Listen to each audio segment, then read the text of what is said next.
ฉันลืม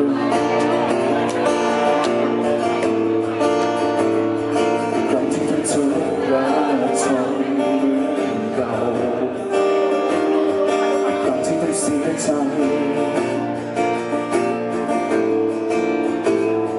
ก่อนที่ไม่เหลือใครเคียงข้างเราและพายุก็พัดเข้ามา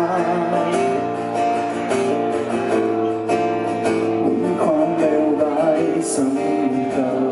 มที่ฉันไม่ทิ้งเช็ดน้ำตาจะรอยแผลเก่าฉัน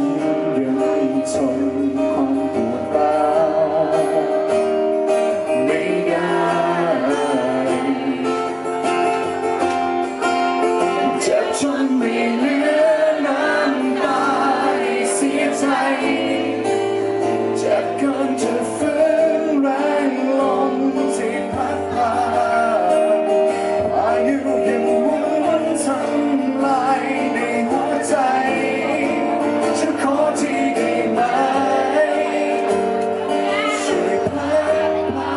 ความเจ็บช้ำนี้ไปสักที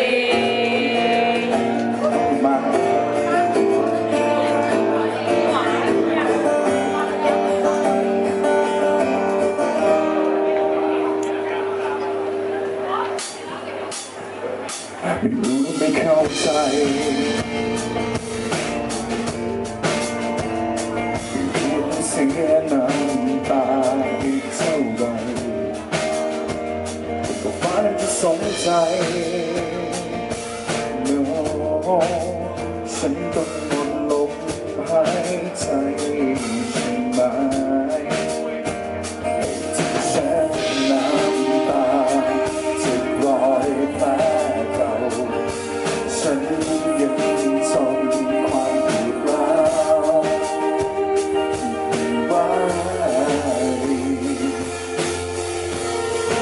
มันเจ็บจนไม่เหลือน้ำตาให้เสียใจเจ็บเกินจะฟื้นแรงลมที่พัดพาพายุยังหมุนทำลายในหัวใจฉันขอที่ได้ไหมช่วยพัดพาความเจ็บช้ำนี้ไปได้ไหมวันแห่งความเสีย